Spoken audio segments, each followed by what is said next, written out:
Let's go. Shriya कुरुणामधिपस्य पालने सदा सुवृत्तिं यमयं सवेदितं सवर्णिलिङ्गे विदिता समायय युधिष्ठिरं द्वैतवनेव नेतरः कृतप्रणामस्य महिमहीभुजे चितां सपत्नेन निवेदयिष्यतः न वीर्यते तस्य मनो न हि प्रियं प्रवक्तुमिच्छन्ति मृताहितैषिणः द्विषां विघाताय विधातुमिच्छतो रहस्यनुज्ञामधिगम्य भूभृता ससौष्ठवोदार्य विशेषशालिनी विनिश्चितार्थामिति वाचमाददे क्रियासु युक्त नृपचार चक्षुषो न वंदनीया प्रभवोनुजीविरे अतोरहति क्षन्तुमसाधु साधुवा इतं मनोहारित दुर्लभं वचः सखिं सखा साधु न साथियो निपम् एतान्नयः संशृणुते सखिं प्रभो सदानुकूले सहि कुर्वते रते विप्रे समाख्येषु सर्वसम्पदः निसर्ग दुर्बोधमबोध विप्लवा स्वभूपतीनां चरितं कुदन्तवा तवानुभावो यमवेदियन्मया निगूढतत्त्वं नयवत्मविदृशा विशङ्कमानो भवतः पराभवं नृपासनस्तोऽपि वनादिवासिनः दुरोदरच्छद्मजितां समीहते नयेन जेतुं जगति सुयोधनः तथापि जिह्मः सभवज्जिगीषया तनोति शुक्रं गुणसम्पदायत समुन्नयन् भूतिमनार्य सङ्गमात् वरं निरोधोऽपि समं महात्मवे कृतारि षड्वर्ग जयेन मानवी मगम्य रूपां पदवीं प्रपितुना विभज्य नक्तन्दिवमस्ततन्द्रिणा वितन्यते तेन नयेन पौरुषा सखीनिव प्रीतियुजोनुजीविना समानमानांसुहृदत्तबन्धुते ससन्ततं दर्शयते गतस्मया कृताधिपत्यामिव साधुबन्धुताम्। ठीक है, यहाँ तक हो गया था ना। और फिर दर्शयते क्रिया था, है कि नहीं, यडंतावस्था में। अब उसका वाक्य हमने क्या बताया था, वृत्त्य राजानम पश्यन्ति करके ये अण्यंतावस्था में है कि नहीं। उसको हम यदि अण्यंतावस्था में ले जाएंगे तो राज्य कर्तृत्व करके निश्चित हुआ था। और तो उसका इसकी कर्तृता हो गई, ये कर्ता हो गया, तो सह राजा वृत्त्यान, है कि नहीं। अर्थात वृत्त्य मतलब अनुजीवी, अनुजीविनः दर्शयते कथम कथंकारं दर्शयते चेत सखीनिव प्रीतियुजः सखीनिव दर्शयते। ठीक है, ऐसे करके आत्मनेपद हो गया, क्योंकि रमतावस्था में ले गए ना, मतलब दृश्य धातु ही है, उसी को चेंज करके रमतावस्था में ले गए। ये दृश्य धातु है, ये पश्य आदेश होने पर ये दृश्य धातु है। ठीक है, पश्यंती जो है ना, और फिर उसी को मतलब दृश्य धातु श्रेणी में करेंगे, उसमें थोड़ी ना पश्य आदेश होगा आग्रागमा से, है कि नहीं, अलग नहीं है। उसी को थोड़ा चेंज करके मतलब ऐसे करके कह दिया है। ठीक है, जनतावस्था में ले गए, इसलिए आत्मनेपद तो स्थिर हो गया करके हरितस्थ से। अब भाष्यकार का थोड़ा अलग मत है और फिर तैयार का थोड़ा अलग मत है। ठीक है, मतलब नागेश और भाष्यकार एक ही लाइन में चल रहे हैं। ठीक है, क्योंकि नागेश का मत जो होता है भाष्यकार का मर्म स्थान होता है। ठीक है, और फिर तैयार थोड़ा हट के, बस इतनी ही बात। ठीक है, अब आगे का श्लोक पढ़े। असक्त माराधयतो यथा यथम विभज्य भक्त्या समपक्षपातया गुणानुरागादिव सख्यमीवान् गुणानुरागादिव सख्यमीवान्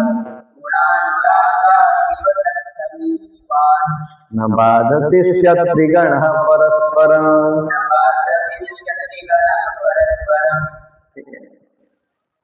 अक्षय में मतलब वहां पर संयोग होने के कारण दीर्घ हो जाता है। न बाधते स्त्रिगणः परस्परम्,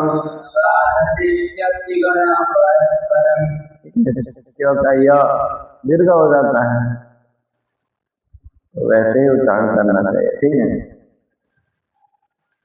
अब यहाँ पर अन्वय क्रम क्या है?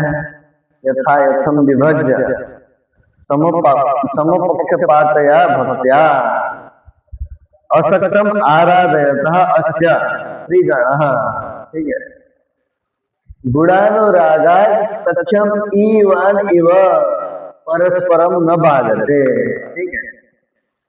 तो यहाँ पर मुख्य कर्ता त्रिगण, और तुम्हारे पुस्तक में जो त्रिवर्ग लिखा है अर्थतः तो वो ठीक है, पर वो जो किरातार्जुनीयमकार है भारवी, वो त्रिगण है लिखे, त्रिवर्ग नहीं लिखे। ठीक है। त्रिगण ही लिखे, क्योंकि छंदो भंग कोई महाकवि, इतने बड़े कवि ऐसे छोटी मोटी गलतियां नहीं करते। ठीक है। अब यहाँ पर यथा यथम असक्तम आराधयतः, यथा यथम विभज्य असक्तम आराधयतः, यथा यथम अर्थात यथोचित प्रकार, यथोचितम, यथास्तम तो यथा यथम, यथोचित जहाँ पर विभाग करना है उसको विभाग कर, विभज्य विभागम कृत्वा। असक्तम आराधयतः, असक्तम अर्थात अनासक्तम, आसक्ति रहितम, आराधयतः आराधनाम कुर्वतः, अर्थात देवमानस्य, अनासक्तम अर्थात आसक्ति रहितम पुरुषम मनुष्यम आराधयतः देवमानस्य। वो दुर्योधन ऐसे रहा कि जहां पर यथोचित विभाग करना है, जैसे मतलब बिना पक्षपात, समपक्षपातया भक्त्या, ये भी भक्ति का विशेषण है। पक्षपात का अर्थ होता है भेदभाव, यद्यपि भेद और भाव शास्त्र की दृष्टि से अलग अलग बात है, क्योंकि भेद अभाव रूप है, और भेदभाव करके हिंदी में नेपाली में प्रयोग होता है कि नहीं? भेदभाव करना पक्षपात करना, पक्षपात जहां नहीं है उसको समपक्षपात कहते हैं। ठीक है। मतलब यदि से वहां पर पक्षपात होता तो विषम पक्षपात होता, विषम पक्षपातया भक्त्या, ऐसा कहते हैं, है कि नहीं? पक्षपात जहां पर विषम हो, ठीक है, और यहाँ पर समपक्षपातया भक्त्या लिखा है ना, मतलब जहां पर पक्षपात समान हो, दोनों पक्ष में समता हो। इस पक्ष में गया तो भी उसके दूसरे पक्ष के साथ विरोध नहीं किया, उस पक्ष में गया, दूसरे पक्ष में गया तो भी मतलब अपने विरोधी के साथ भी विरोध नहीं। ठीक है। ऐसे करते हैं बराबर दृष्टि, समदृष्टि, समुद्रिक निर्विकल्प का भागवत में आया है, समुद्रिक निर्विकल्प का। वैसे ऐसे मतलब क्योंकि युधिष्ठिर से उनको प्रतिस्पर्धा करनी है, उसके लिए पक्षपाती नहीं होना चाहिए किसी के प्रति।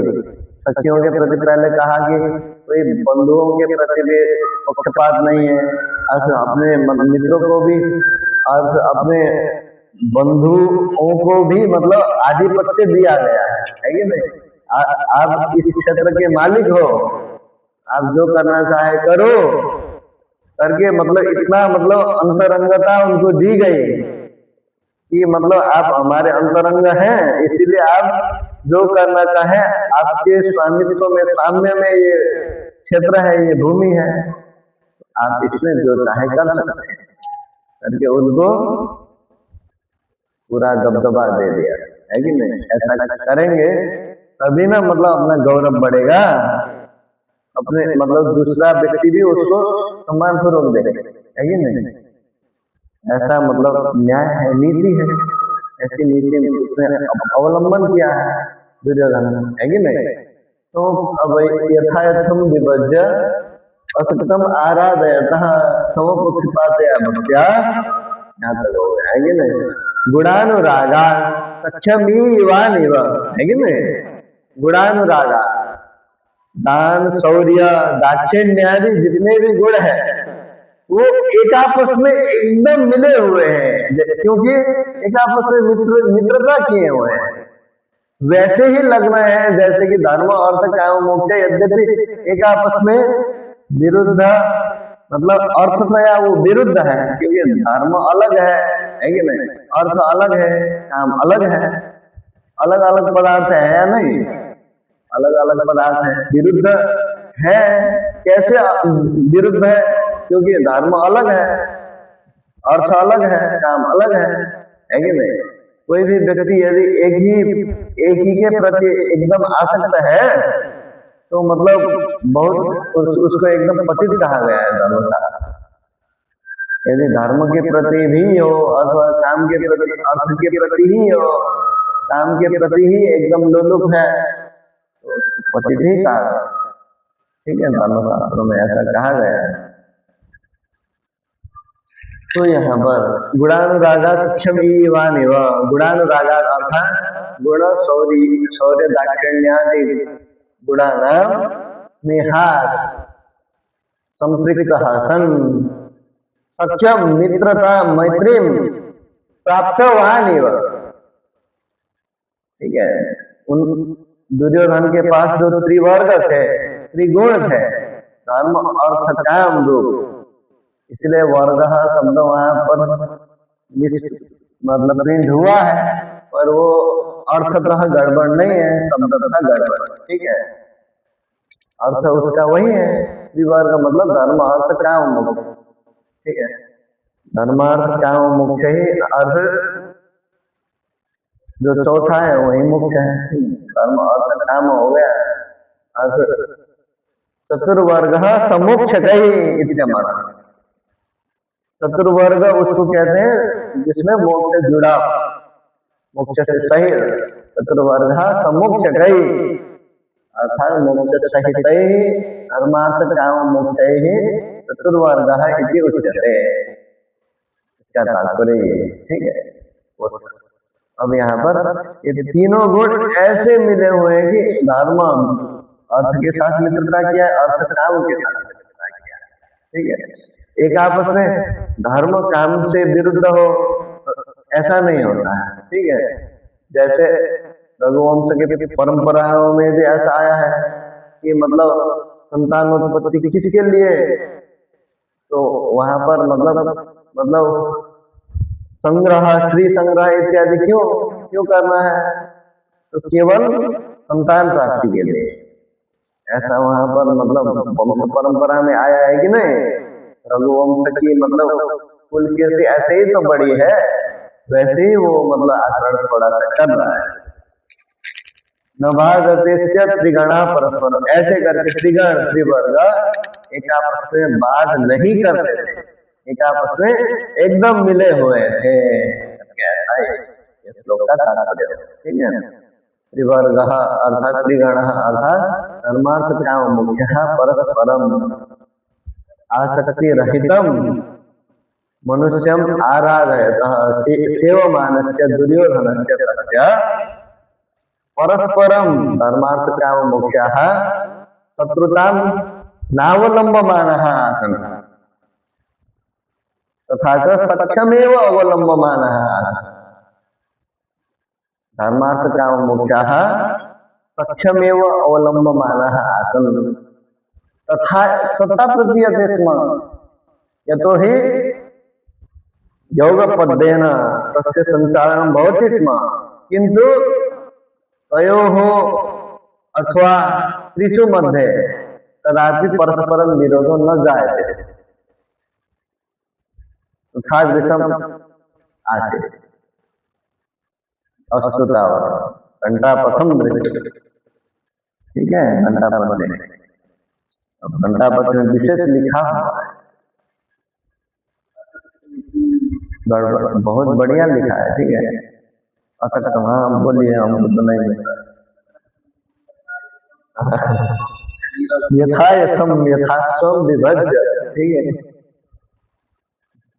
यथा स्वम से यथा यथम हमने कहा था यथोचित विभाग करके, क्योंकि पहले श्लोक में, इससे पहले के श्लोक में कहा था इस समय में हमको क्या करना है, इस समय में क्या करना है, मतलब राजोचित कर्म होते हैं। राजा को किस समय में क्या कर्म करना चाहिए, किस समय में क्या करना चाहिए, क्या नहीं करना चाहिए, किस समय में धर्म करना चाहिए, किस समय में अर्थ संचय करना चाहिए, किस समय में धर्म संचय करना चाहिए, किस समय में काम संचय करना चाहिए, इतना तो ज्ञान होना चाहिए। ठीक है, तभी वो मतलब नीति संगत रूप से राज्य संचालन कर पाएगा। किस समय में अर्थ संग्रह करना चाहिए, किस समय में मतलब धारा संचय करना चाहिए, है कि नहीं, पत्नी को मतलब संग्रह करना चाहिए, ये सब इतना ज्ञान तो यथोचित समय में यदि राजा को नहीं होगा तो राज्य भ्रष्ट हो जाए, है कि नहीं। असंकीर्ण रूपम विविच्य।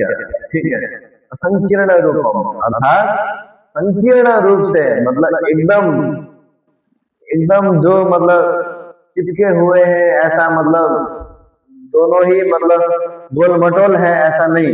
ठीक है, गोल मटोल हो ऐसा नहीं, जिस समय में धर्म होना चाहिए उचित समय में, जिस समय में होना चाहिए धर्म